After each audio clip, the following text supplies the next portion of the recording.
Et salut à tous la team, nouvelle vidéo comme vous pouvez le voir à l'écran, je suis encore tombé sur un x50 5 € Twister de BetClick. Donc on va le review ensemble et vous allez voir qu'il y a pas mal de trucs à dire. Notamment j'ai fait une grosse erreur en heads up qui m'a coûté la victoire et on va pouvoir revoir ça ensemble les amis. Avant ça je voudrais dire un grand merci à tous ceux qui s'abonnent et qui soutiennent la chaîne en général mais aussi la chaîne de la team Papa Ayaz. Merci à tous ceux qui nous soutiennent à chaque stream ou à chaque sortie de vidéo. Grand merci à vous la team, je vous aime. N'oubliez pas de rejoindre le Discord si c'est pas déjà fait en description les gars. Allez, c'est parti. Donc malheureusement les amis, je m'excuse fortement mais on n'a pas le début du spin. Parce que tout simplement, bah regardez en fait, je peux vous le mettre au début, hein, au début du rec. Mais regardez, vous voyez, on est déjà à 27 bébés deep. Notre adversaire ici en a 11 et lui en a 7 tout simplement parce que dès la première main, j'ai été impliqué dans un gros pot que j'ai gagné. Et malheureusement, bah, j'avais pas OBS d'ouvert et j'ai préféré jouer le coup plutôt qu'ouvrir OBS, ce qui est normal. Et du coup, j'ai remporté le coup. Donc voilà, j'ai 27 bébés. Et donc la vidéo commence comme ça. On a 27 bébés face à 11 et face à 7. Allez, c'est parti. On se retrouve pour le premier coup intéressant. On arrive sur cette première main intéressante. Notre adversaire Benoît 859 décide de gimp. Ici, le standard est de checker. C'est pas ce que j'ai décidé de faire. J'ai décidé d'opter pour le raise et je suis pas du tout OK avec mon play. C'est pas que le raise me dérange, enfin l'ISO, c'est pas que l'ISO me dérange, c'est juste qu'en fait j'ai une note sur mon adversaire et avec les infos que j'ai sur lui, je suis pas censé l'ISO ou trop le raise right, tout simplement parce que j'ai l'info que c'est une calling station et je prends pas en compte mes infos et ça c'est une grave erreur. Donc du coup il décide de payer vu que nos infos sont bonnes. Il décide de payer maintenant qu'on a ISO. Il décide de bet. J'aurais préféré voir faire un.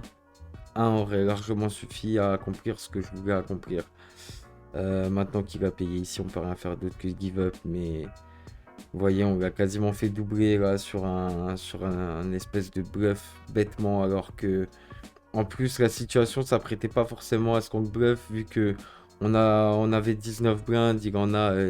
Enfin, ils étaient tous les deux en position de short stack et nous on dominait.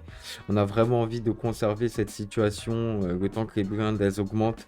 Et ici j'ai tout simplement été lui redonner du tapis gratuit, enfin des jetons gratuitement. Pas du tout content de moi. Donc nos deux adversaires décident de partir à tapis. As-Valet off contre Roi 9. Et c'est Roi 9 qui gagne en runner-runner. C'est propre.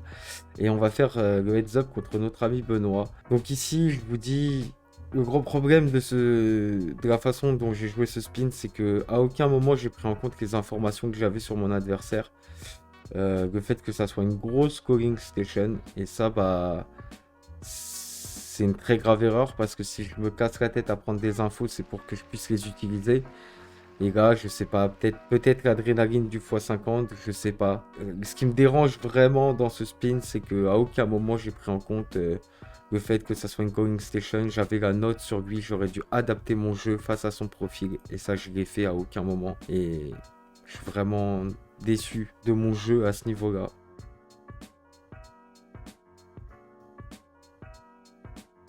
De 6 suit, je décide de compléter au bouton. Il décide de min raise sur ce sizing. On pourrait, honnêtement, on peut cog, mais encore une fois, je préférerais folder ici. On a que 8 blindes. En vrai de vrai, remettre une blinde, c'est chiant, même si on est en position avec une main moyennement faible.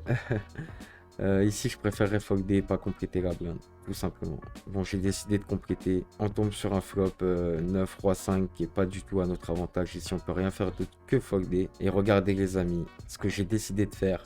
J'ai tout simplement décidé de faire tapis, les gars. Parce que ici, en fait, pour moi, mon analyse sur le moment présent, je m'en rappelle à peu près, c'est qu'en fait, il a jamais le roi, tout simplement parce qu'il aurait pas mis une blinde, il aurait mis plus cher. Quoique encore avec ce genre de profil, je me dis qu'il est capable un peu de tout. Mais mon analyse sur le moment présent, c'était vraiment ça, c'était de me dire qu'il n'a pas le roi parce qu'il aurait mis plus cher sur un board qui est quand même un peu connecté. J'ai décidé de faire tapis. Après, honnêtement, comme je vous dis, avec les notes que j'ai sur lui, je dois jamais faire tapis ici.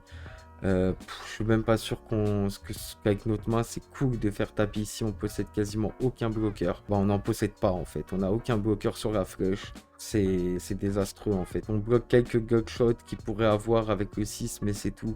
Ici, on n'a vraiment pas une bonne main pour créer un bluff ici. Je me suis clairement un peu level et vous allez voir les amis, incroyable parce que je tente un bluff que je ne dois pas tenter, mais notre adversaire va nous faire un call qu'il ne doit pas faire. Il nous colle paire de 3 les amis sur un flop 9, Roi 5. Et c'est vraiment là où je m'en veux en fait à la fin, où je me dis mais putain, je sais que le mec en fait il fuck de rien. Et la plupart de ces flush draws on n'était même pas devant. Ici c'est vraiment désastreux à la fin de ce spin. Quand j'ai re-regardé, je me suis dit mais j'ai vraiment trop mal joué en fait. Et à aucun moment j'ai pris en compte que notre adversaire était juste une top calling station et qu'il a même pas été capable de lâcher paire de 3 sur un board 9, Roi 5, enfin voilà. Donc GG à lui, hein, car il m'a clairement own sur le moment. Il est tombé face à la meilleure partie de ma range, à un pur bluff. Mais enfin voilà les gars, je trouvais cette vidéo, ma foi, plutôt intéressante. Elle va pas être forcément très longue. Mais voilà, je trouve que c'est cool aussi de faire montrer ses erreurs. Et ici, ma foi, c'était plutôt une grosse erreur. J'ai fait 2 grosses erreurs, 2 bluffs qui m'ont coûté simplement le spin, qui m'ont coûté 250 € les amis. J'ai fait 2 bluffs que je ne devais pas faire, surtout face à ce genre de joueur, quand on a l'info que c'est une calling station. Enfin voilà, j'ai pas pris en compte mes notes. Couplé à ça, j'ai très mal joué et ça m'a coûté 250 € les amis. Voilà, j'espère que cette vidéo vous aura plu les gars. Et moi je vous dis à bientôt pour de nouvelles vidéos. Encore merci à tous ceux qui like et qui s'abonnent et qui nous donnent de la force, que ça soit moi ou à la team Ayaz. Merci à tous les amis, c'est grâce à vous qu'on est là. Bye la team.